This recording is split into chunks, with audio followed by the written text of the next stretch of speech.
lend itself to all the other different, like everything else really.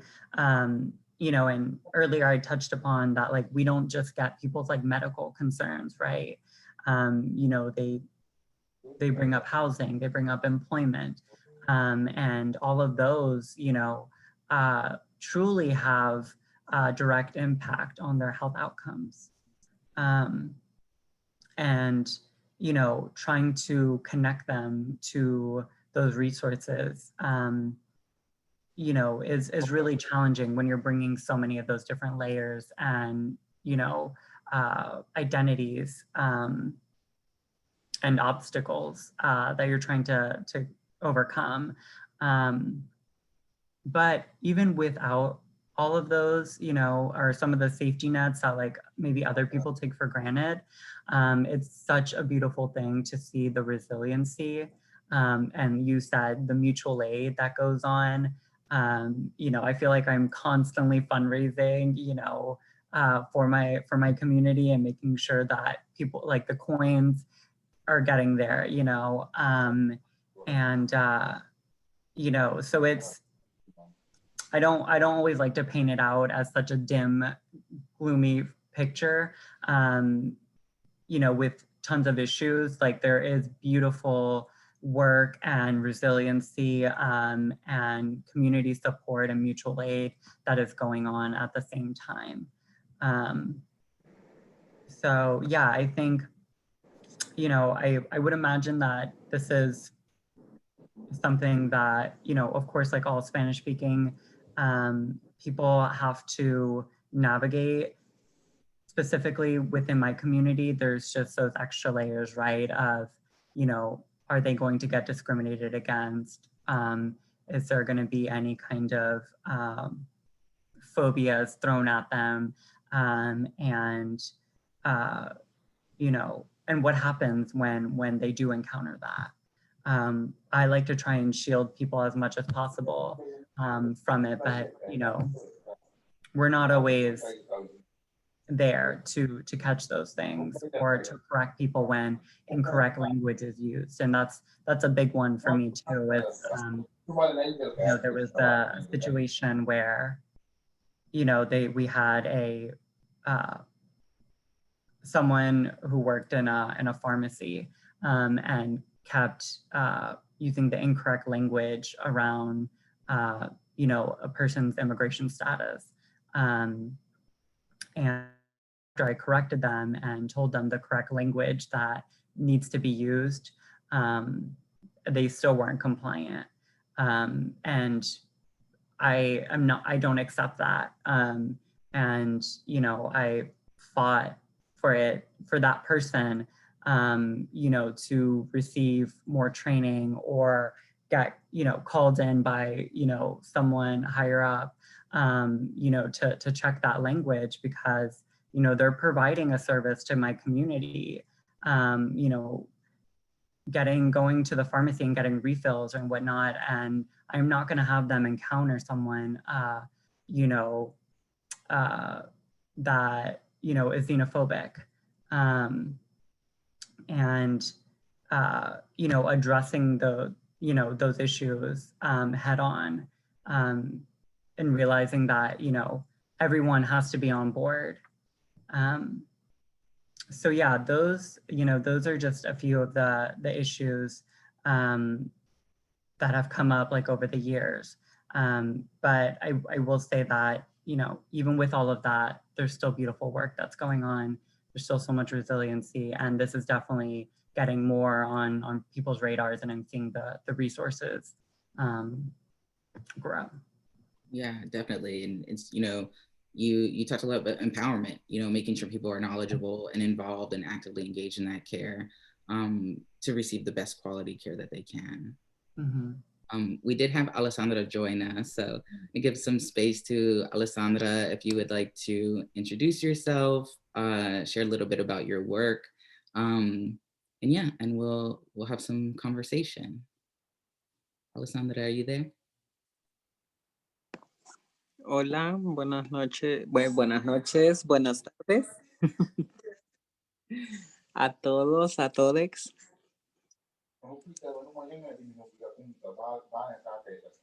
Alessandra, ¿sí pudiste ¿Sí acceder me a la escuchan? interpretación? Sí. Alessandra.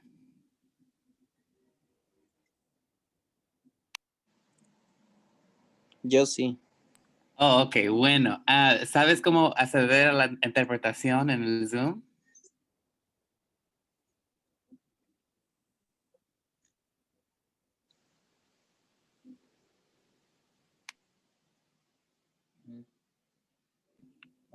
Oh, Alessandra, si quieres compartir un poco de tu historia, los intérpretes están listos.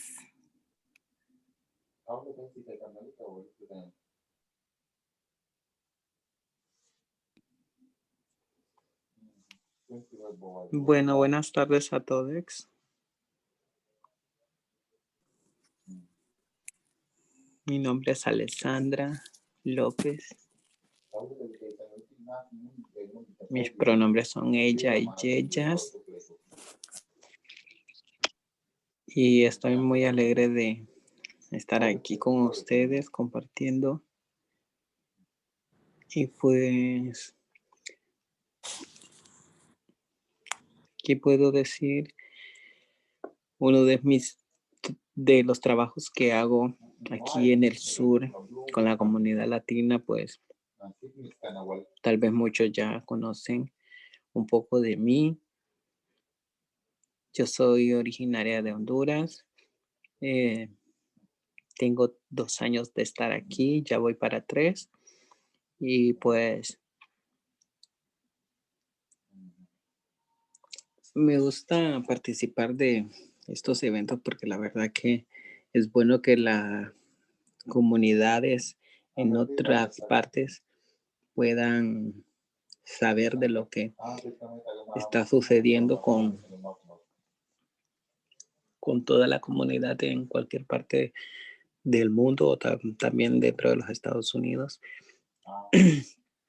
Y pues yo tengo un proyecto llamado Amor y Solidaridad, el cual nos encargamos de recibir chicas trans y comunidad women and the LGBTQI community.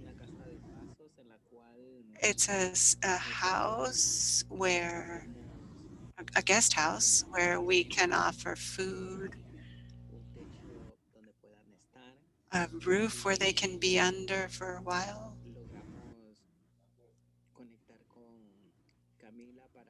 And we can connect with Camila so she can help us get appointments and to get medical attention. We also connect with a lawyer whose name is Emily Trosso, and she's done a lot to open up her law office and supports us with legal help that our companions need.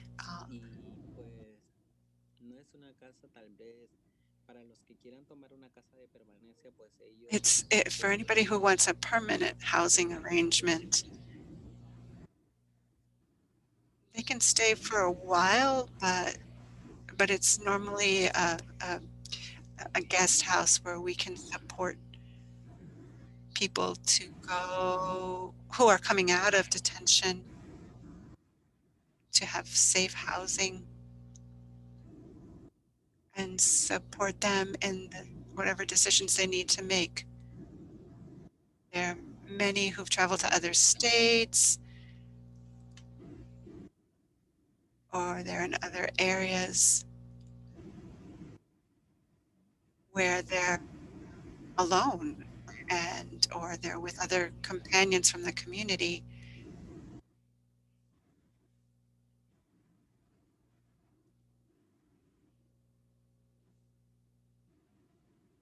So it's a great joy for me to see the unfolding that people are encountering, people who are working, and people who have cars they can drive, And I've been here for 2 years, and unfortunately, I haven't achieved that, but one day, one day. And I've spoken with some, as I said, I'm very happy because it's grown. And struggling to maintain yourself, to have your own space, and you've been able to care for yourself. This fills me with a lot of happiness because it indicates that my work hasn't been in vain. My work, little by little, is showing itself in the attitude and the commitments that they have to want to grow in this country. Also, they give me force and motivation to continue so that my little project of love and solidarity doesn't finish, and we can continue to work so that it grows every day and we can support ourselves. And we know that in these coming years, we don't know how things are going to be, how the situation will be. We don't know what plans the new president has. And if they're going to come out of our countries, how many LGBTQ communities are in path on the way, how many are on the border with Mexico. One of my greatest dreams is one day to register Amor y Solidaridad as an organization, because despite the fact that we are short on resources, and with the support of some companions, activists, we have managed to get ahead.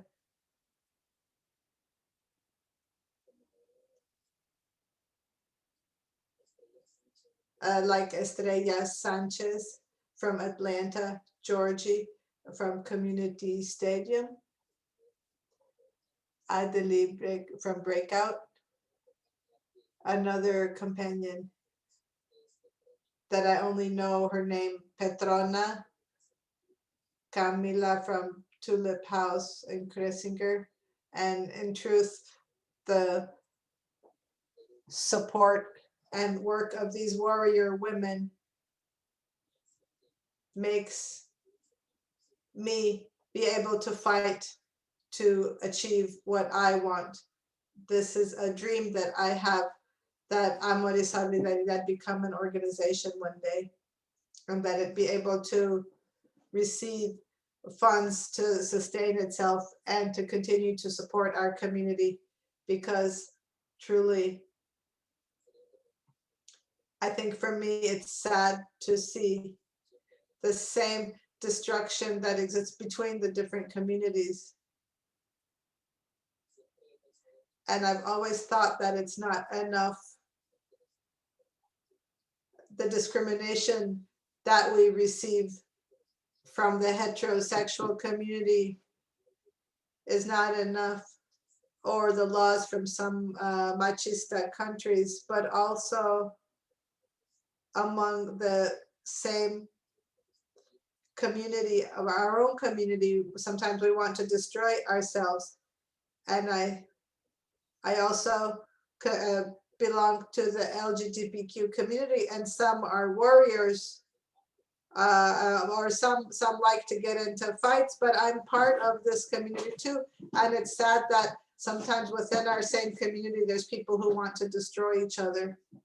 And I think that if we could learn to work united and grow, and not to see each other as rivals or competitors, but to see each other as family, we would achieve many more things.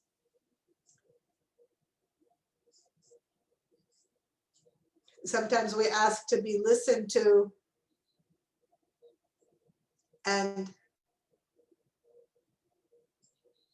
we want these laws and these implementations that they do in other states to happen in our states too. But I think that if we could work together, united as a family, we would achieve many more things. So I think that within the LGBTQ community, there's a lack of unity.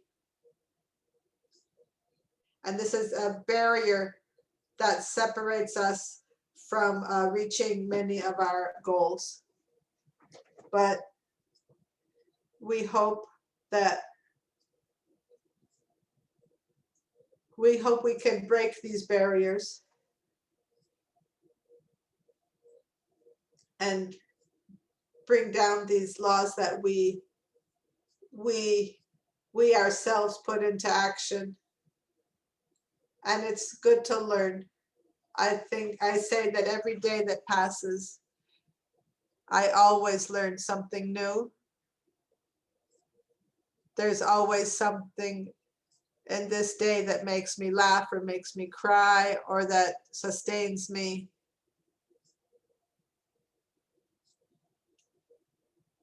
Even if I'm just in a so-so emotional state. And this is unity. Unity is what opens doors for us. And at the same time, amor y solidaridad, the resources that we give is medical support, legal support, accompaniment in immigration revisions or in the court. And we also offer our roof where people can have a bed to sleep in so they can have their space. And we help them to start their own businesses. Myself and another woman who we are the co-founders of the house. We have put ourselves to learn and develop our own businesses in which we sell jewelry and personal accessories on Instagram. And we are developing ourselves day by day. We don't sell so much like big stores, but something is something. And this is how we are managing to get ahead. This is basically what we've achieved and what we are doing as a small community. We don't need to be perhaps on the street asking for money. You can be a leader of your own business. And this is a little of what I have been able to do, to achieve. Thank you for listening. Well, thank you, Alessandra. I mean, thank you for your work. Thank you for your words. You said it was a little bit of work. I think there's that could fill many lifetimes of work that you've done in a very short period of time. So thank you for all you offer to our community. We do have Areli from Breakout who has joined us as well. Areli, if you'd like to share some about yourself and about your work, and then we'll have some more conversation.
ones who don't know, the Vice to Eyes campaign are dedicated to work with the trans, Latinx, undocumented community. We work a lot into detention centers, and we offer legal assistance for the members who are actually like having their legal cases open and with just it can be with immigration or with the criminal justice system. And we work a lot into detention centers, trying to be in a support for our members while they're fronting the issues. And we work a lot and focus on the leadership development of our members in the community as well.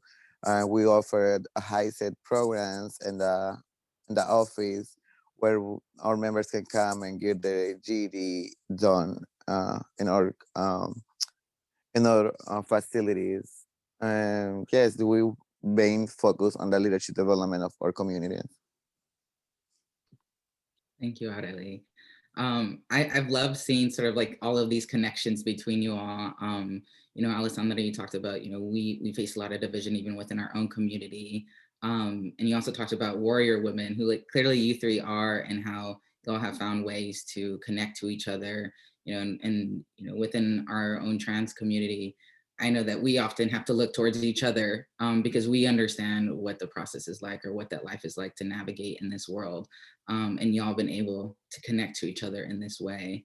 You know, we think of health really broadly, and we think of networks of care as being everything from housing to healthcare and the clinic to offering food and to organizing against criminalization like you do at LA, and how you all offer all of these sort of pockets of safety, and safety is so important to wellness. So for a lot of folks that that watch these conversations we have, they want to know, how can they support this safety? How do they support the wellness of yourself and your community? So what suggestions do you have for people watching to plug into this work?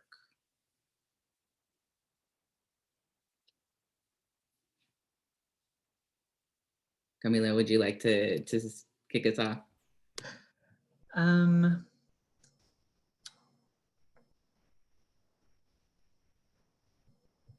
I guess it's a little hard for me to answer in my work specifically. But, you know, I think I would like people to use their access, their privilege, their networks to, you know, support undocumented, you know, trans community. And that can look, you know, that really depends on the person, but, you know, that can look like many different ways. I'm thinking of, you know, maybe writing letters of support. If you do, you know, if you get plugged in, you know, to an organization that helps get, you know, our queer and trans family out of ICE detention, offering a, you know, a safe space for them to come, you know, once they're out of that, you know, situation, get stabilized, you know, offering or collecting resources, you know, whether that be clothing, food, or mutual aid within, you know, your network.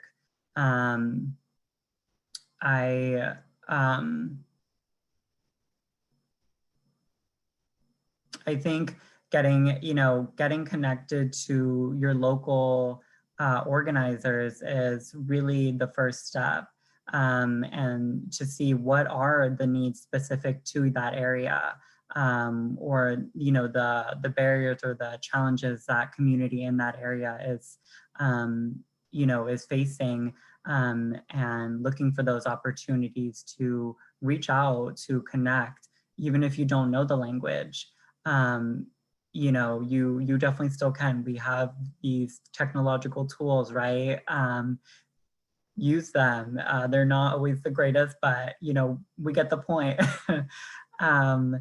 So yeah, I would say that's kind of one of the, and I think like that's how I got plugged in as well. Like, you know, once you make those connections with your community, it just things kind of just come up naturally. And you know, we boost each other like constantly. We try and uplift each other. I am constantly, you know, promoting Alessandra and, you know, her compañeras, you know, jewelry business, you know, making sure that they get the exposure that they deserve. So yeah, those are just a few of the ways that quickly come to mind when people want to get involved in this kind of work or organizing. Thank you. Alessandra, how can people support you in your work?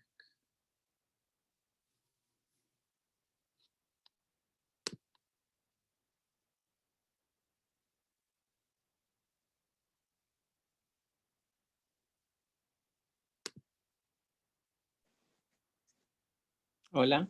Sí, pues, pues pueden apoyarme. Bueno, si gustan comprar alguna de nuestras joyerías, pueden localizarnos en Instagram. Mi página está como Craft y al igual ahí pueden pedir el de mi compañera porque sé que es Lispo 2O. O también pueden contactarse en Facebook a la página de Amor y Solidaridad y decir de qué manera quieren brindar un apoyo o una ayuda y yo les estaré respondiendo a su... Yo responderé su pregunta a cómo pueden apoyarnos y estaríamos muy agradecidas grandemente con cada uno de ustedes si gustan comprar alguno de nuestros accesorios, ya que las dos tiendas que nosotras tenemos en línea, pues esto es un apoyo que la mayor parte de las ganancias va para la casa, sostiene la casa por estos momentos y es poco lo que nosotros generamos para poder agarrar. That's what we generate to plant a seed and help our families. And the majority of the support that the store offers is for the house. As I've said, if you are interested in supporting us, you can communicate by way of Facebook. And it's as you see it written here, Alessandra Lopez Murillo, or also the Facebook of Amor y Solidaridad. And the Instagram store, Varis Crafts. And I would be very happy to attend and to help answer whatever questions you might have about supporting us. Thank you. Thank you, Alessandra. You know, y'all do a lot of labor, so we need to make sure everyone else is you know, helping support that work long term, right? Areli, do you have any sort of suggestions for folks watching on how they can support you in your work?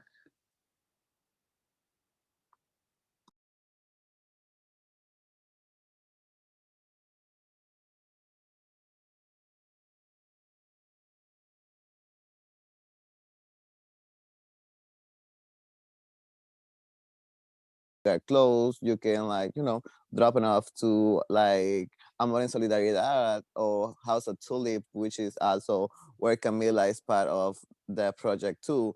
And definitely I think my compañeras are doing more like direct work like with the housing programs, because I know House of Tulip and also Love and Solidarity have a housing program, which is something the breakout are not doing at the moment. We are more focused on like ending criminalization and doing policies around the city and the detention centers.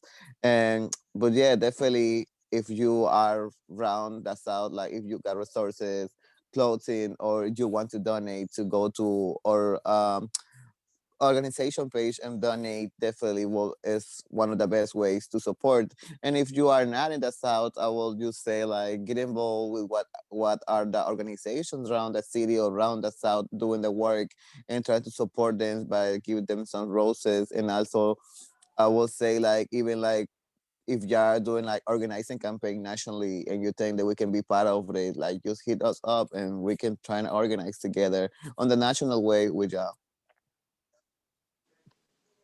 Thank you, Adele. Yes, we need to also think broader, right? There's a lot of campaigns to plug into. And as we've learned, we're having these state by state conversation is that we're so deeply connected to each other. The things impacting the community in Louisiana is not that different from the communities in North Carolina as they are in Texas. And you know, there's a lot of work that we can, you know, continue to organize around and really for the benefit of our communities. So I know we often talk about, you know, the things that are hard, the things that we're facing in a lot of the fights, and you'll have talked about some exciting things that are happening. So I just like to think big, you know, dream. So and kind of close on a big positive note. So for y'all, what do you dream? What are you dreaming about right now? What would be your dream to happen for your community, or what are you working on that you are trying to make the impossible into a reality? I can say for me, like I think I'm gonna start already living the dream, because if I see back to when I'm a starter and how when I'm a starter as a trans woman, and also when I'm start to see the organizing work and see how our community have been suffering, I think I don't want to say that we have everything that we need right now, because it's a lot of things to go through, but it made me definitely feel proud and happy to see how my trans sisters are like coming alongside, like to see even see Alessandra be directing a project where they housing trans people, to see Camila doing like a lot of work, and like knowing like my communities are staying up, to see how my community are also fighting to give legal or to have a status in the country, and then to find jobs and start their own business so they can survive on a different way that the most trans women they cannot do it in the past. I think that made me feel proud. But I think like I say, it's a lot of things to go through. But I feel like I'm living my dreams to see, like I grew up, most of the members of Breakout, I grew up with them and we started together. But most of them right now not compliment like so many dreams, like having their own apartments, like they're actually with the status in the country. They're some of them like start like selling clothes, selling perfumes, and they start like a small business. And that made me feel really proud, because I see them are like really getting together. But like I say, we have a long way to go.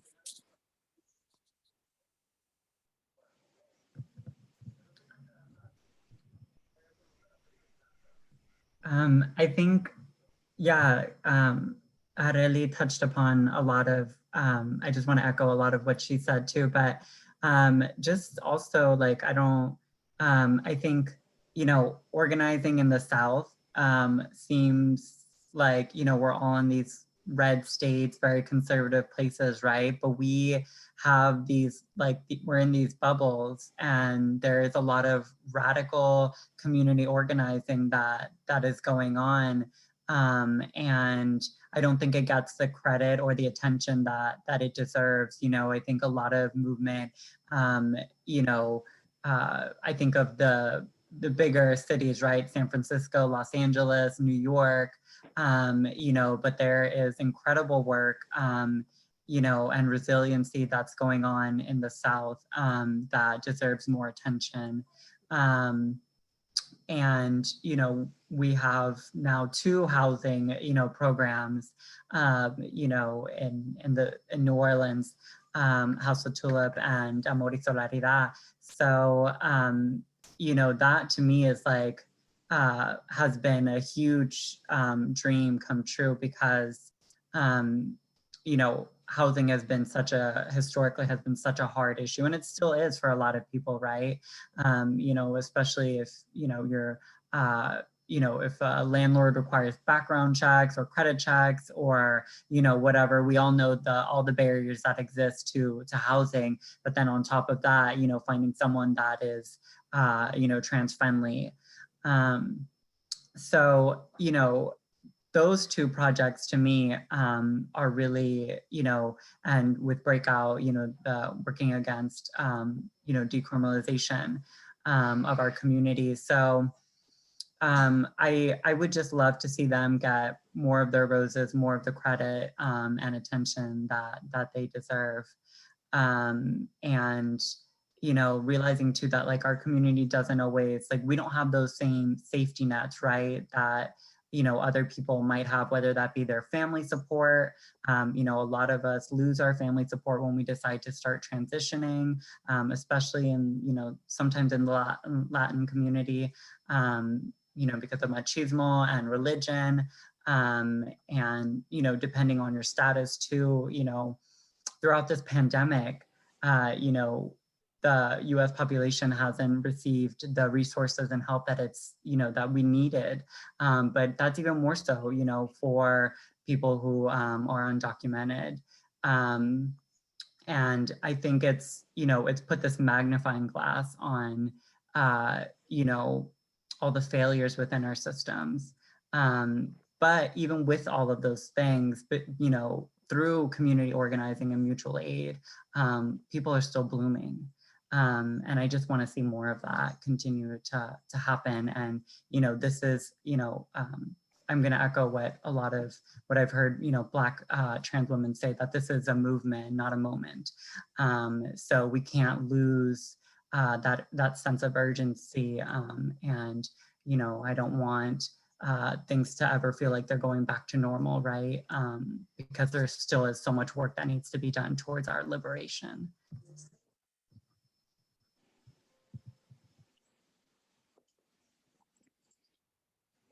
Pues la verdad que al momento de que dicen la palabra soñar, pues es una palabra. Oh, that's a word that's very, very strong.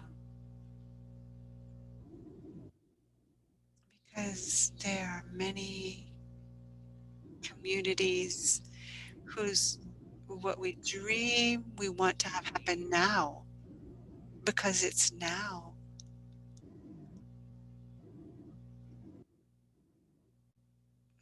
When we need support.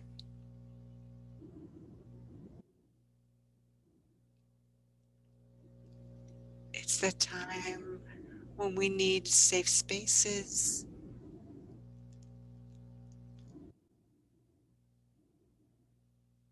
And even when we are ourselves, my companion and I, we work day to day, working hard, looking for ways to obtain support and working ourselves. And so it's a strong word, because even in a certain moment, we think sometimes we're going to find ourselves living under a bridge, just like there are a lot of Americans in that situation, because we wouldn't have enough money for the rent.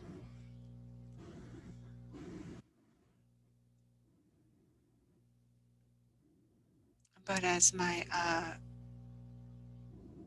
great grandmother said, even in the worst moments, God moves, God's hand, and miracles happen. I come from a family that's from an evangelical religious tradition.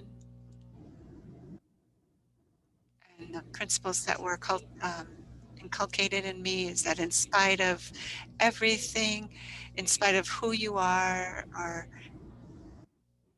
you always have God before you, in front of you. Because in the worst moments, God is going to be there. And thanks to Father God, we've never been abandoned.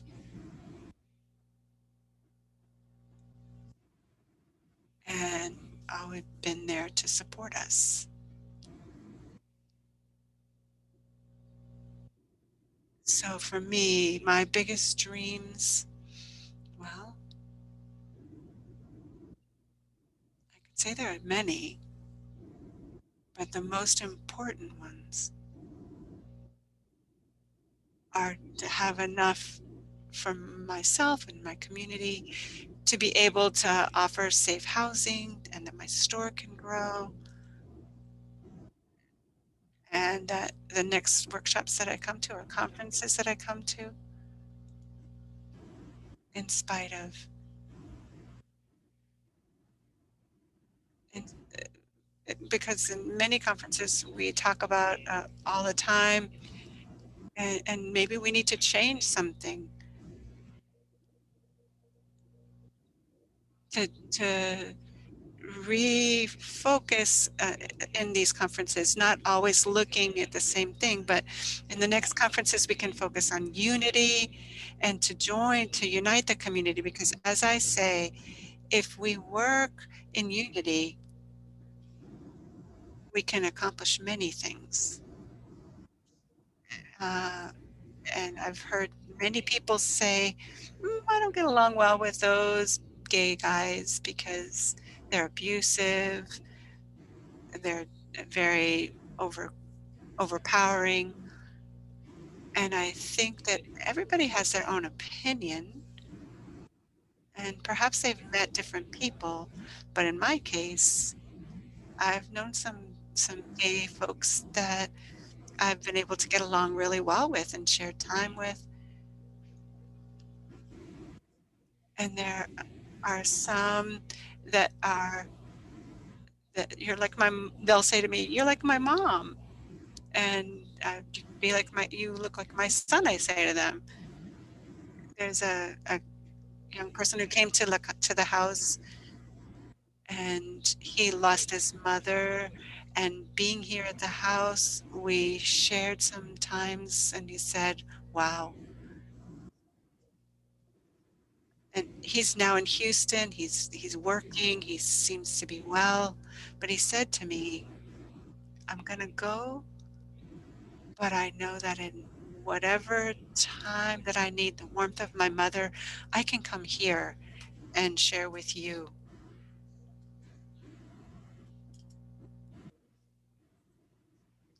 So these are things that really motivate one to try to get ahead, to continue, and to continue struggling. I think that these are the dreams that I can share. And thank you for having invited me to here to share with you. And sorry.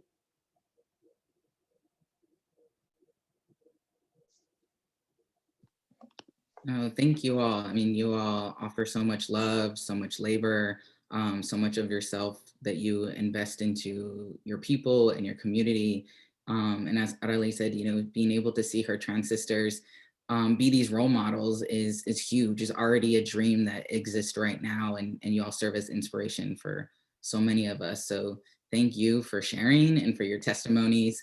I think there's so much more conversation we can have. So maybe we'll have a part 2 and dive a little bit deeper into these things, because I think we have so much to explore and learn from you all. It is December, so the spirit of giving. So we did put links in the chat for the organizations and the work that you all do. So people watching, please share, please follow, please donate. It makes such a difference to the work and to the people that are investing so much love. You know, unfortunately, our conversation does have to close, but maybe a part 2. And we are just so grateful and appreciative of all that y'all do. You know, as Camila said, this is a movement, not a moment, and that safety exists in each other. So let's keep building on that. And again, so much love and appreciation for you all. Thank you all, and you know, enjoy the holidays. I hope you all are safe and being held by each other.